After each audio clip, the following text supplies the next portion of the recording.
Hello there and welcome back to another video. Now we're going to be looking at the Bundesliga results at the weekend and looking at the table and what fixtures are coming up as well. And there is obviously a Sky Sports article which shows who was basically a highlight, who was the key players of the weekend as well. We'll go through and look at that as well. But Saturday was a pretty action-packed Saturday.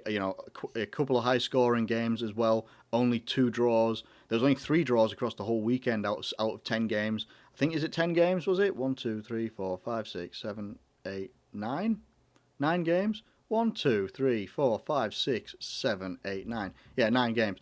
So, we kicked things off with Dortmund and Schalke. It was a really, really good, entertaining game if you were looking at it like sort of neutral perspective. Obviously, Schalke fans probably wouldn't have been impressed with that performance, but Dortmund were very, very good in that game. In Haaland, Julian Brandt running the show. You had quite a few other players in there. Thorgan Hazard got on the score sheet as well, and it was and Rafael Guerreiro scored twice as well. And he was just really, really good, very, very good, really good complete performance by those guys. And I watched that game as well. It was very, very good to watch. These other games took place at the same time as this game, so I didn't watch these ones. But 1-1 Leipzig versus Freiburg. I think because of where they were in the table, people may have Freiburg aren't that far away actually, but even so, they're still quite a distance away from Leipzig. They probably would have expected that Leipzig would have probably, bulldozed over them, but that just didn't happen. Hertha Berlin beat Hoffenheim 3-0, Paderborn and Dusseldorf 0-0. Wolfsburg beat Augsburg 2-1.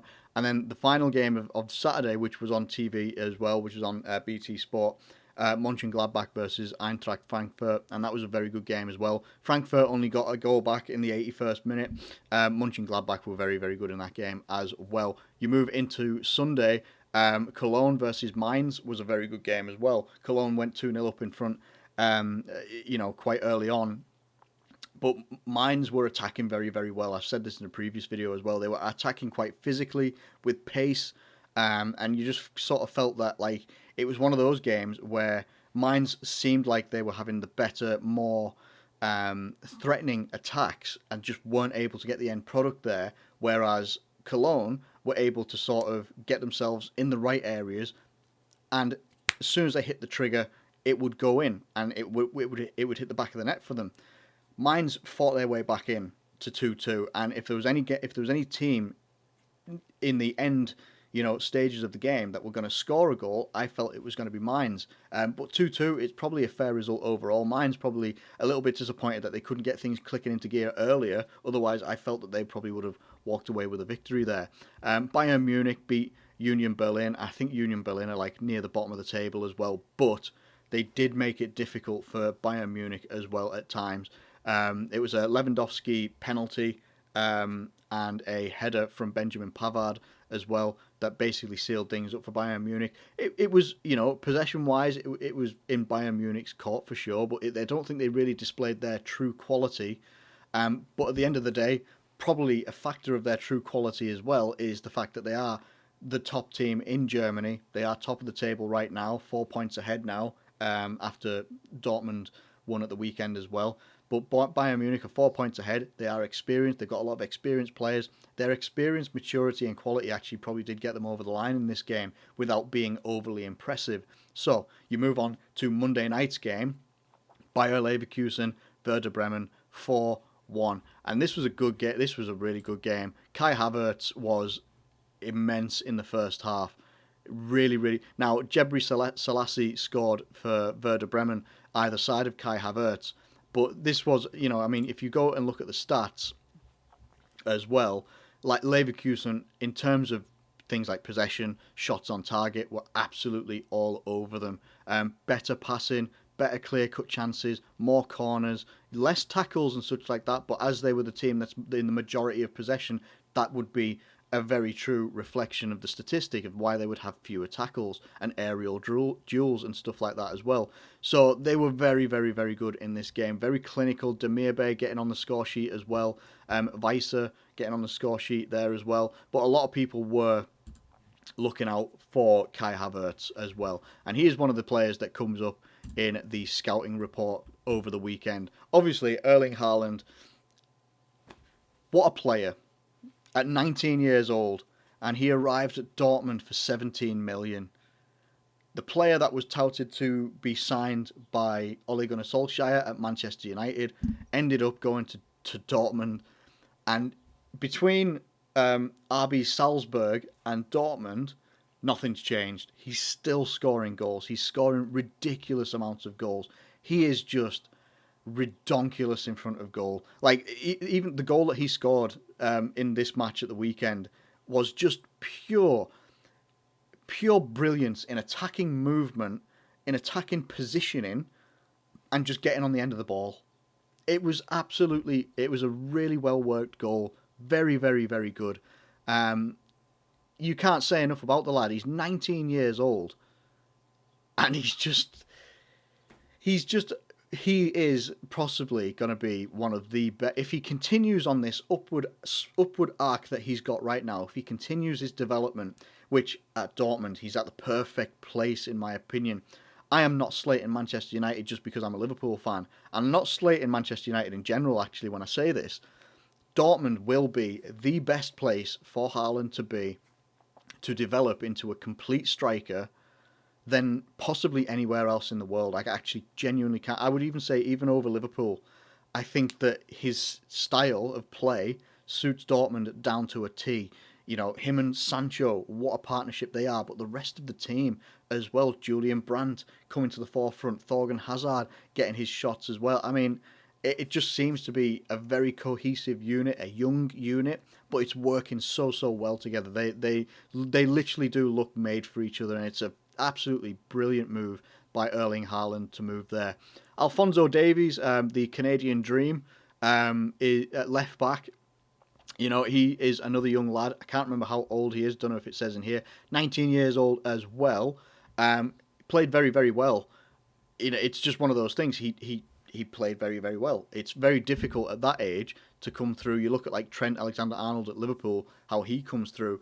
But Alphonso Davies at his age he's just a very, very good, he's a very good left back. He's not complete by any stretch of the imagination, but he's very good going forward. He's very good defensively. He's good with passing the ball. He's good with both feet as well. Again, he's another young lad that will be having a very positive experience at Bayern Munich, a team that aren't very well known for giving opportunities to young players, but quite clearly he deserves it, and he's taken that opportunity with both hands, and he's doing very well with it. So massive applaud to him anyway. Then you move on to Kai Havertz, who is Leverkusen's player. 2 headers within 35 minutes against Werder Bremen on Monday last night, and he was very, very, very good. I think he scored something like 7 goals in his 5 last appearances. He's only 20 years old as well. He has been linked to Liverpool in the past, and there was nothing in this performance that would say why wouldn't we be involved. Like, he was very, very good, a very big danger. He's classed as a midfielder or listed as a midfielder, but he plays everywhere. You see him up front, he's dropping deep, getting the ball, moving into midfield. He's a big, tall presence as well, like 6'3" or 6'4", something like that. Again, another one who's got some pretty good pace, very good attacking movement, attacking positioning wise as well. And you see that for the 2 goals that he scored, while there was a little bit of a lack of defending, and the fact that Werder Bremen conceded 3 headers in that game as well, that is obviously definitely a weakness of Werder Bremen. But take nothing away from the fact that these players actually pulled it off. 2 headers for Kai Havertz, and then I think Weiser got a header as well, and Demirbay finished off the game. It's just, as it says here, he's picked up exactly where he left off, scoring goals. And is he the captain? Leverkusen's skipper converted 2 headers to take his tally to 12 goals for the season, 4 goals in his last 3 games in all competition. I didn't know he was the captain. Is that the captain's armband? That's pretty impressive, to be fair. As it says, he spurned a couple of chances to get his first senior hat-trick, but he's a young lad. Like, all that sort of stuff will come. Those are the only couple of players that they've highlighted here, but it was genuinely a really, really nice weekend into Monday of German football. I really enjoyed it, really enjoyed watching it.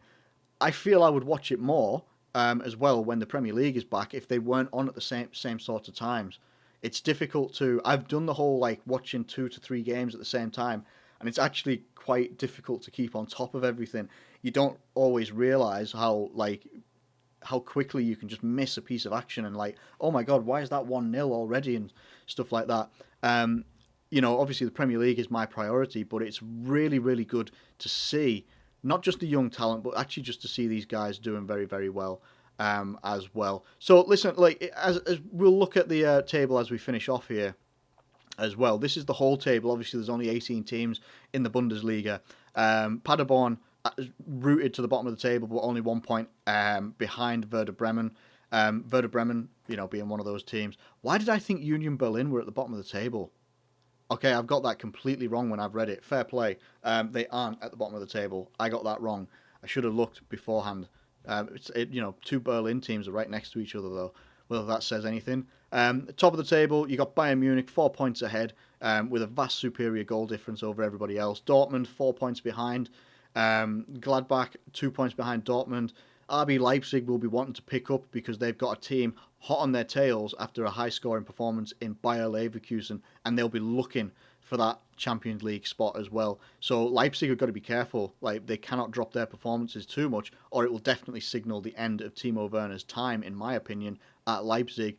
Aside from that, everyone else is 11 points behind and more so, with Wolfsburg, Freiburg, Schalke, Hoffenheim, Cologne, Berlin, the two Berlin teams, Hertha Berlin and Union Berlin, Eintracht Frankfurt, FC Augsburg, Mainz, Fortuna Dusseldorf, Werder Bremen, and SC Paderborn. I'm looking forward to what is going to be coming up. I really am. Friday, we've got I think it looks like a Berlin derby. Hertha Berlin versus FC Union Berlin. So that'll be Friday at 7:30. I imagine that will be on BT Sport. So get on that if you have it, because it's something. It's good to watch. It really is.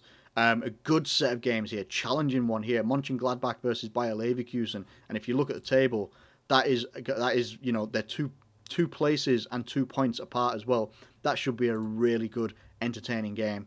Elsewhere, you've got Bayern Munich versus Eintracht Frankfurt. That could be a good game as well. And there's a lot of games. There's games almost every day, apart from Thursday and Monday. That is a lot of Bundesliga.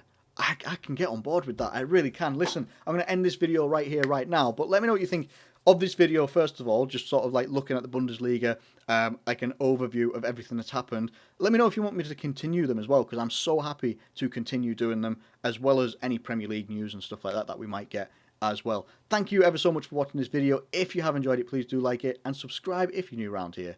Thank you once again, and I'll catch you later.